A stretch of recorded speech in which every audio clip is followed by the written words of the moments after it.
Coming up on Dig It. I've got a bit of a thing about early mornings recently. Yeah, I'm not surprised. If I ever have to undress, I'll make sure they're gone and the pants are on. Hi! Welcome to our podcast. Oh, it's the reality. All of that right after this.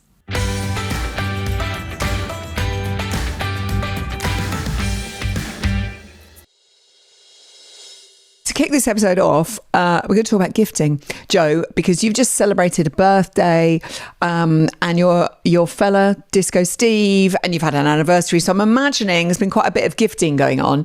You give great gifts. You bought me a hori gardening knife. You've bought me a beautiful rose. So you give good gifts. You give good gifts. Have you been gifted good gifts? I was gifted a good gift from you, which was because it has been mayhem from, I think, May when the Chelsea Flower Show happened. And you've given me a voucher for a facial. Yes. I opened it and I was like, oh my God, that is exactly what I need right now. So thank you very much. Sometimes you have to think, what would I want right now? And do you know what I'd want? Is a little bit of calm. That place is amazing as well. Is it? Not Good. Far, Thank you. It's not far from some of the places that we work at. And you go down and it's like, oh, it's so good. It's Is it like really a sanctuary? chill. It's Lovely. like a sanctuary. It's not far. It's only down the road. Yeah. And sometimes you just need a little bit of me time. And that's what you definitely need right now. I definitely do. I also, all my friends clubbed together, like literally everybody I know. And this was my mum's idea. And they've all contributed to my greenhouse fund. So Yes. I've always wanted a greenhouse, but never thought I could afford one. And now there's a fund, and I'm hoping that one day I will get a greenhouse. So that was an amazing present. You can imagine. It was like mind blowing. Also, what do you get the girl who has, because you've got all the plants and, you know, that is so, I can't wait for you. I can't believe you haven't got a greenhouse yet, because there's definitely some really good spots for it. So exciting. That's when it goes next level, isn't it? Once you've got a greenhouse, because then you can just be so organised and get your seeds in and things grown over winter and da-da-da-da-da. Yeah, I know, but Zoe, I don't think I'm capable of any of those things. No, it genuinely really scares me, the idea of having a greenhouse. I'm like, oh, with a greenhouse comes great responsibility. I've got to get my act together. On this subject matter, I do believe we have questions from our followers. So this is very exciting. First time we've done this. Yeah. So what have we got? Oh, hello, it's Jessie here. So excited about this podcast. The worst gift that I was ever gifted was a tree. I can't remember the name of it. It was in a small pot. It wasn't a tree yet. And my in-laws gave it to me when I had given birth to my first child. So not only was I trying to keep a baby alive, I was also gifted a tree to keep alive, and with the special instruction that it needs ericaceous. That might be the wrong word. Yeah. Some sort of acidy or alkaline soil. So, no pressure. I tell you what, I'll pop to the garden centre. I'll pick up some of this soil, try not to wet myself, and I'll just pop back and replant that, and then I guess I'll start breastfeeding again. Sounds like a great idea. Good Lord. So I'd love to know, what's the worst gift you've ever received? Oh my gosh. Oh, Lord. Woman after my own heart. That is, I mean, like so well intentioned, that present, but also wildly unrealistic, because how would you keep both a child and a tree alive? I have no idea. You can see the sentiment, can't you? Yeah. The sentiment is so lovely. New life. But yeah, the idea that you like, yeah, sure. I'm just going to pop the tree, loves. Worst present for you? Worst present for me. Do you know what? People always get me great presents. I can't really think of bad presents that I've been bought. I guess you just forget them. Occasionally I'd be given, I think there was a phase when people kept buying me weird mohair jumpers, mainly relatives. And I may have given one relative a mohair jumper that they'd given me, and then I give it to the other person who'd given me a mohair jumper, and I swapped, and then they were in the same place at the same time. I was like, this has gone really badly wrong. But they both loved the mohair jumpers they'd bought me. But I have to, things that the kids make me or give me, or time is always, that thing as you get older, you're just like, just give me time. You don't have to give me a present, just come hang out.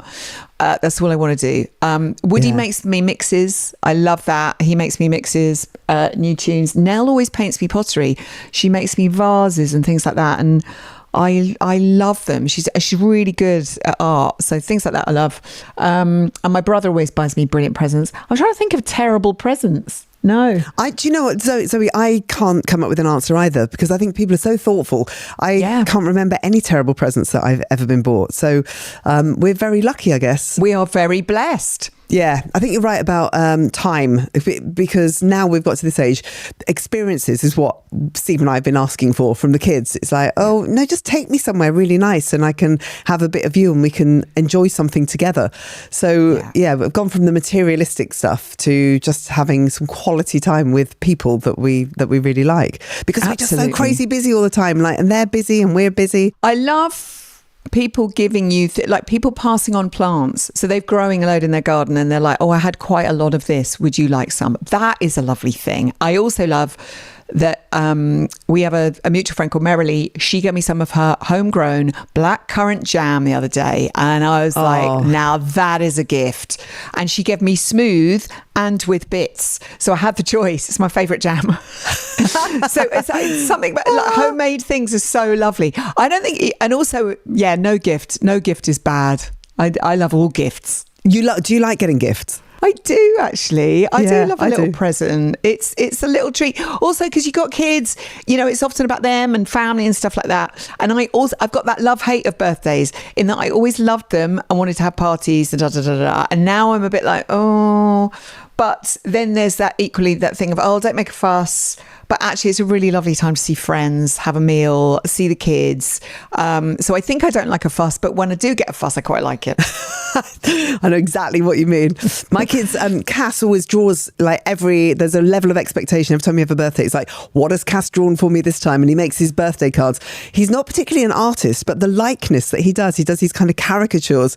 And he did this time round, he did the picture of me and Robert Smith and Olivia Rodrigo when it was Glastonbury, and I happened to find myself in this weird, threesome with those in their dressing room, and casted this brilliant depiction, and Robert Smith was just spot on. I loved it. I mean, I looked nothing like me. Olivia Rodrigo looked like my daughter, but anyway, it was very good. So things like that kids make are the gifts that you want. That photograph, you will look back over the years. When I saw that, I was like, and Jo Whiley has just won Glastonbury again. Boom. No, I was literally walking up the room and I suddenly was like, should we do a selfie? This needs to be kept on film for all time and go on the fridge at home. Such a good shot. Should we have another question? Yeah, go on then. What have we got? Okay, what's next? Who's next? Hi, my husband got me a chopping board one Christmas when we were dating.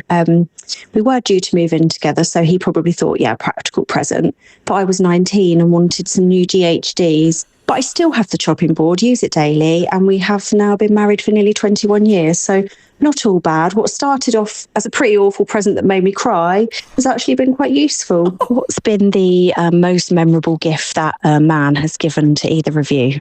Oh, wow. I'm so impressed, though, that they turned that around. Yeah. Relationships have ended on things much not as less. big as that, or much less. And you'd be like, oh, this is a sign of things to come. But I like the fact that in there was practical thinking, not just romance, practical. And they're still married, see? 21 years later. Congratulations to the two of you. That's a long time to be wed. Always impresses me. Things that men have given us. Lord. Well, Steve's good, isn't he? He gets you great things. He does. I'm interested to know, because you and Steve, your birthdays at the same time, so you're both Cancer star sign. Yeah. Yeah. Okay. Yeah. So love family, really Sensitive, loyal, full of life, but moody. sensitive and really moody. And quite suspicious, I've heard. Suspicious and paranoid? No, that's not you. That'll be That's Steve. not you. But are you both moody? No, not really. No, I would never say that he was a typical Cancer at all. I really wouldn't. I really am, because I am proper homebody and I am oversensitive and I am quite crabby at times. But I think he's more like Leo, and he definitely has all the signs of being a Leo, because he's kind of loud and roary and all those kind of things. So, Does he give you good presents? Do you buy each other good presents, or have you done that thing where you've just bought every great thing you ever needed? The best present that he's ever bought me is which was the sweetest thing. He's very, very thoughtful. He bought me a Renault 4 and it was exactly the same car, not the same car, but it was the same colour, the same make, everything, as the first car that I ever owned. So I had the baby blue Renault 4 with the gear stick up here that you had to switch around. And he researched it and he bought one and he drove it up and then presented it to me on the driveway. And that was thus just the most amazing present. So good. Yes, Disco Steve. The only problem with going with something that is so good is that the next year you're like, I can't really get away with a gift card. This time, when you've gone so big, it's really difficult, isn't it? Because the next time, and then you're always like, remember though, last year I did get you that amazing thing. Yeah. I remember after I had India, my first child, and you know what it's like, you feel pretty like battered after when it gets to about 5 or 6 months and you just don't feel yourself at all and your body is not the one that you recognize whatsoever and you're exhausted because you haven't been sleeping. And he got me a personal trainer session and I literally got up in the morning and I was like weepy as you normally are, and he went, right, okay, give me India, you are going out, you're going to the gym, there's a guy called Eddie there, he's fabulous, he's going to look after you. And I had this training session with this incredibly charismatic, enthusiastic, caring man, and it was a pivot. It was a real changing point of me going, all right, I'm going to reclaim my body, get my act together. I'm going to be myself again. I'm going to do some stuff for me and I'm going to start going to the gym again. And that was a really brilliant present. It was such a good one. Great present. It was so thoughtful. I had a present from someone who I love and adore who had because you know how like back in the day, you'd write letters, then you'd fax each other, and now people just text each other and you think you have to go so far back in the conversation. And someone special to me took all the messages and some of the things that we'd sent each other and put them into a book. And this book is bound. And it is it is so beautiful. It properly made me cry. Yeah. It's like, oh my goodness me, you've captured all those lovely early messages and they're funny things and there are moving things and it is beautifully bound. Oh, wow. And it is on the shelf next to 2 books of poetry. And it's such a special thing. And just between the two of us, I thought that was like, wow. But then follow that. You see? How'd you follow that? No, that's mic drop, isn't it? Exactly. Go low, go with a chopping board, and then build up, Yeah, that's a really beautiful idea. Yeah. Photo books, I think, are really good, but that's next level. That's really is. They are. Photo books for family as well, like for your mums and dads and stuff. Yeah, I enjoy doing those. Do you have another question? Hi, Zoe and Jo. It's Sam from Manchester. So I have a question for you. What are your morning routines? My morning routine is the same every morning. I get up extra early. I have 2 big boxer dogs, so they get walked. And I love a walk and usually watching the sunrise and then coming back and I have a cold tub. And I now have a little sauna in my garden. So every morning without fail, the cold tub is filled with ice, music on, usually the Jo Whiley show from the night before, headphones on and into the cold tub and do 3 or 4 minutes. And that starts my day amazingly. Music and possibly in the future your podcast. Thank you. That's next level. That's an amazing example. Next level, yeah. Sam has really sussed life. Sam, what a way to start the day. Maybe in the future, I'm going to be more Sam. I'm going to live like Sam and do exactly that. Let's all be more Sam. Yeah. The moment mine is wake up, clean teeth, shower. I have to shower. I cannot live a day. I cannot go without a shower the first thing because I just feel like I'm not alive. Shower, school run, drop off Coco at school, like massive pint of latte and a croissant, and then I can get about my day. So it's shower, latte, croissant. They're the 3 essentials for my morning. So you're having a croissant and a latte and you look like that. Whiley, this is not fair. No, it's fine. You look great. And then maybe a banana because I know it's like the worst breakfast in the world, but I really do enjoy my coffee. And also you get to dunk it, don't you, if you get a croissant and a coffee. I don't dunk. Do you? Do you not dunk? Oh, I quite like dunking. I love the school run in the morning with our girls. Because, I mean, sometimes the first half of the journey can often be quite quiet because neither of us will be awake. But then there's always, it's just like any time with your teens is so sacred. And I'm like, I don't care if you're going to grunt at me and you're not particularly wanting to make conversation. I wouldn't want to make conversation at this time of the day anyway. But be able to do the school run in the morning is such... I love that time. I Me really too. do. And I'm always like, I wind down the window and shout, I love you, as I drive past, or I whisper it because otherwise she'll kill me. Yeah. And I look at my girl go off into her day and I'm like, oh God, it's going to be 2 years. She's going to be driving. The next thing she's going to be going off to uni or to study or do whatever she does. So it's like, treasure these moments. They're so good. And I missed out on quite a few morning school runs. So I'm quite enjoying those again. I know, it's the sacrifices that come with the job, isn't it? Whatever job you're doing, it's really tough when it eats into the time that you spend with your kids, because I don't get the evenings with Coco, so I really that school run is the most important part of my day. It really is. I'll drive super slowly. Sometimes, like you said, you know, she's in a really bad mood because she's got a lesson with a teacher that she doesn't get on with, or something will have happened and she's in a bad mood, and all we have to do is hit the right record, the right song on any radio station, and it's just a mood changer, a game changer, and we'll both be singing along, and it's just lovely. Like we get on through. We don't go on a journey just from home to school. We go on a journey emotionally as well by the time we get to the school. It's really lovely, and I cherish it as well. Steve keeps saying to her, oh, you're going to be 17 soon, you'll be able to drive, you know, you'll get your driving lesson as soon as you're 17. And I'm going, no, she doesn't have to. And even she is saying, no, that's kind of scary, Dad, I don't know whether I want to do that. So I'm holding on to the school run for as long as I possibly can. Oh, and anyone who's got kids at that age, are they still learning to drive gear cars? Because Nell and I had this chat, because I was driving in my Mini saying, hey, this could be your first car, maybe.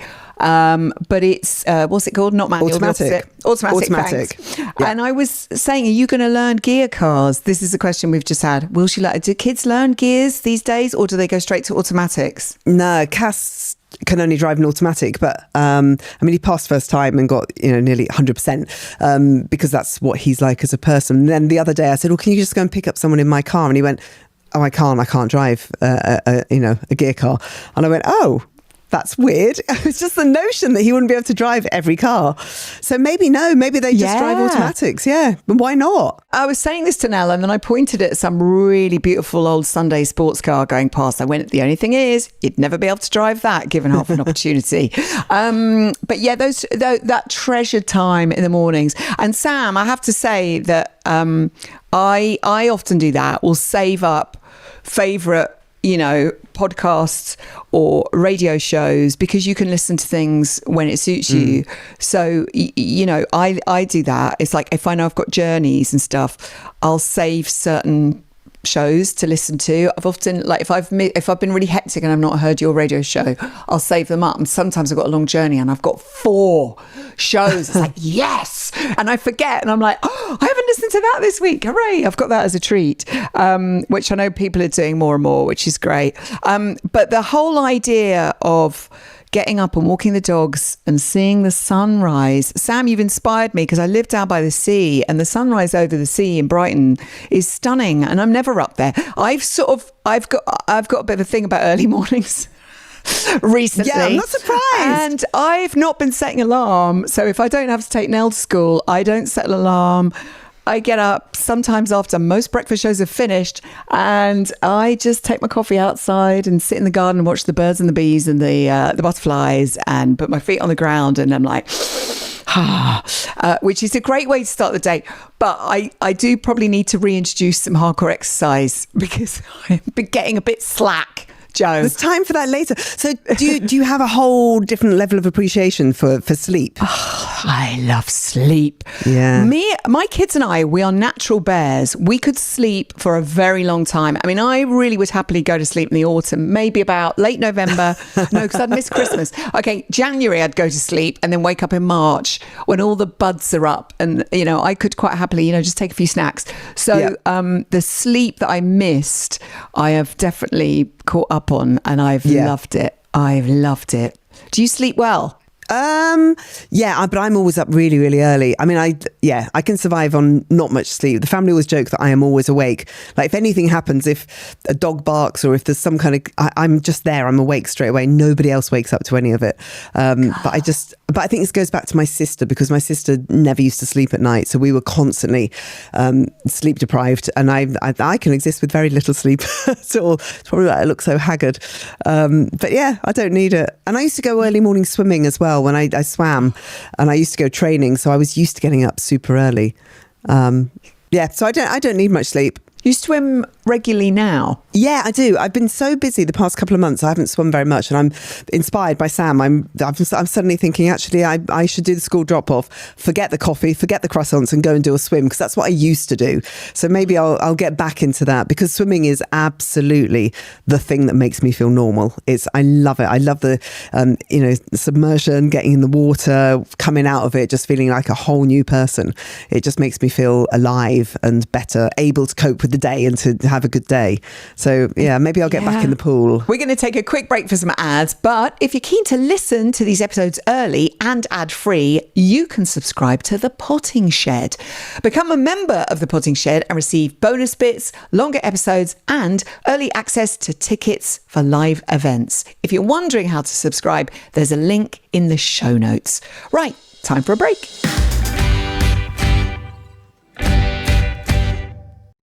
This episode of Dig It is sponsored by Ancient and Brave. Zoe, do you ever feel kind of quite creaky in the morning when you try and get out of bed?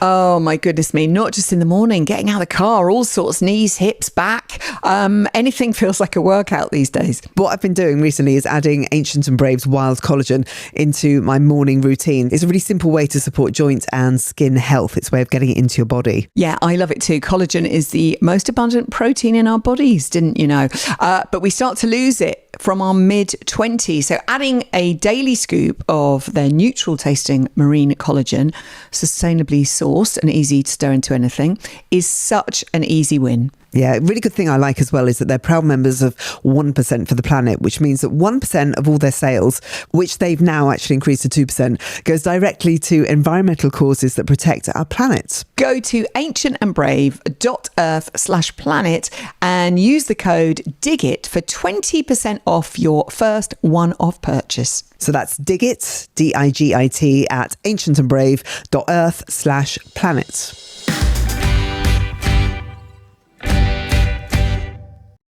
Should we have one last question? Final question. Yeah, go on. I'm loving this. Hi, girls. Love you both. I think you're both amazing.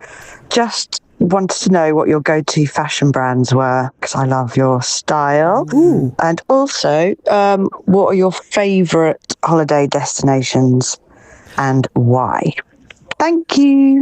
Oh, thanks for your lovely message. We love you too. We do often talk about this stuff, don't we? Favourite fashion brands. You start, Jo. Okay, I will go with Xirena. I think that's how you say it. I'm not entirely sure. It's Xirena. And I've been wearing their shirts for a couple of years now, but I think the current collection they've got for this summer is just beautiful. Like the colours are amazing. They do muted tones, they do bright tones that pop, they do short sleeves. In fact, what I'm wearing now is by them. I've just realised that I haven't done that. That's a complete accident. But they'll do long sleeves, they'll do short sleeves, and the fabric is super, super light. I think they're Spanish, and you don't even need to iron it half the time. This isn't an advert, by the way. I just really love them, and I'm wearing it today. Honestly, that's just the way it's gone.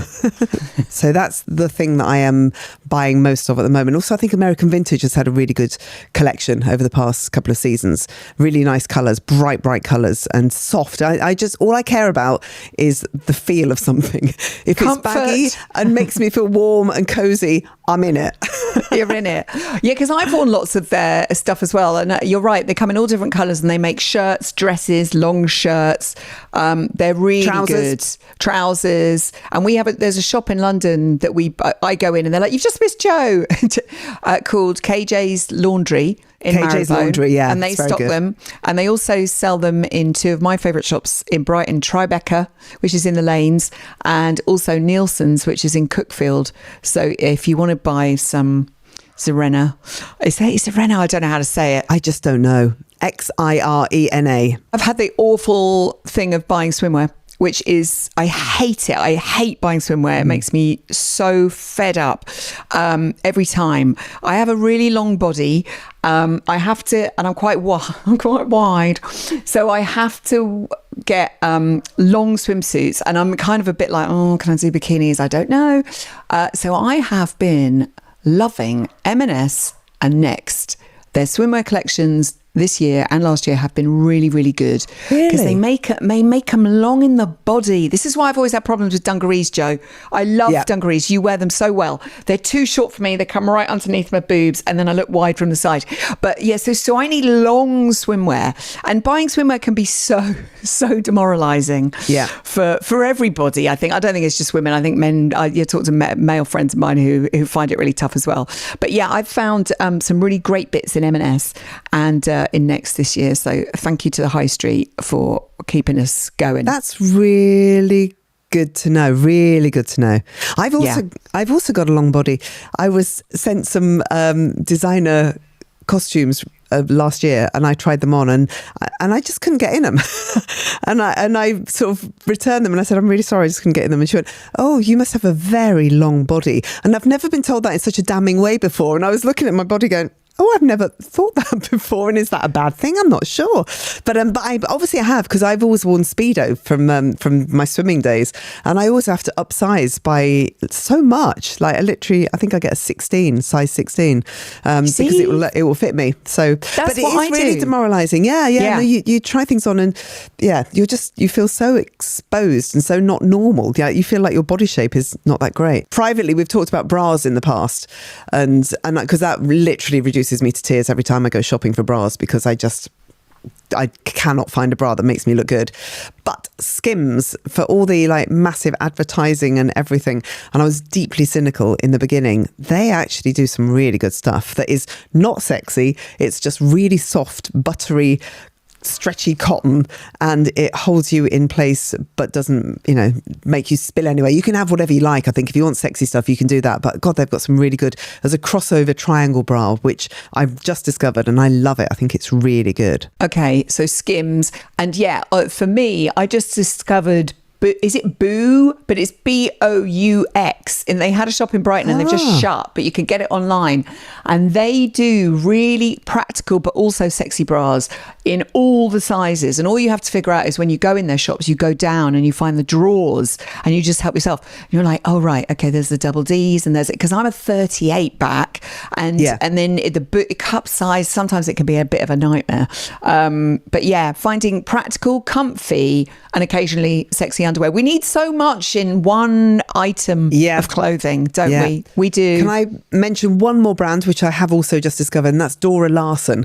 And they have just the most amazing colours, like it's going into a candy shop, a sweet shop, and you get bright turquoise and you get pink on the same bra, and orange and tangerine, and all these lovely colours, but also they're comfortable. So there's not like lots of harsh lace or digging in bits, but just really bright jewel-like colours. So I recommend them as well. Not too expensive. And one other thing, it happens to me the last couple of years, if I'm wearing dresses, I do have to think about pants that go down my thighs, because my thighs rub in summer dresses, and then you get chafing, and it's not something I'd ever sort of thought I'd have to deal with. So now I buy these you get them in boots, and you can get them in M&S, and they're just like cycling shorts, but without being the ones that hold you in. So they're really comfortable. So your thighs glide and off you go, and you feel quite contained, but you're not like strapped in like that. And I'd never buy them in nude, because they look so disgusting. If I get caught taking them off, I'm like, don't look at this.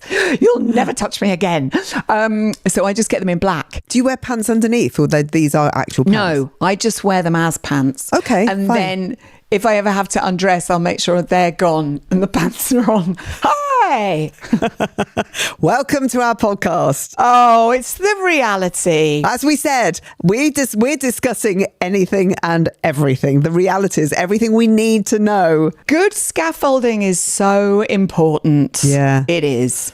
I think we were also asked about holidays, but maybe, yes. That's a massive, massive subject, because I think the first time I ever really got to know you is because I wanted to go away on a weekend, and you recommended a place to go to, and I think that's because you're this font of knowledge. You have so much good knowledge to impart, and I always come to you for advice on where to go, what to wear, what to do, all that kind of stuff. But I will. Let's do holidays another time, but very Should briefly. we do that next week? Yeah. 2 places I would recommend that we've been to in recent years, and that is Portugal. Lisbon is really exciting, and then great. about an hour away from Lisbon is a place called Comporta, and it's the most charming, beautiful, idyllic place you could ever hope to go to. So that I'll do start of a 10, Lisbon at Comporta, but let's come back to holidays another time. Lisbon, the food and the culture. And the thing I really loved in Lisbon, I don't know where I was, but I walked at night, and I was suddenly in a square, and all these gorgeous young people were hanging out in this square, drinking, sitting on park benches. Some had their dogs. They all looked fabulous. And there were restaurants all around it, really chilled. And it was such a great, vibey, young city. The architecture was amazing, and the food, excellent. Yeah, totally. And you could go to the beach in Lisbon as well. Sea is very cold. Just be warned. That is pretty nippy, but beautiful. Go there to eat, not swim. Yes. Maybe. Go there You'd swim though. You'd be like, No, I wouldn't. No, I didn't. I just ate and drank. That's all I did. If you've got any tips on places to go, or underwear, any great fashion labels that we might want to share, gifting ideas, do share with us. If you've got any concerns, ideas, questions, anything you want to share with us, all you need to do is email questions@digitpod.co.uk. All the details are in the show notes, and we're going to be back on Wednesday, aren't we, Jo? Yeah, we will see you then. Thank you so much. Thanks for being involved. See you then, Zoe. Thanks, gang. Bye. Bye, Jo.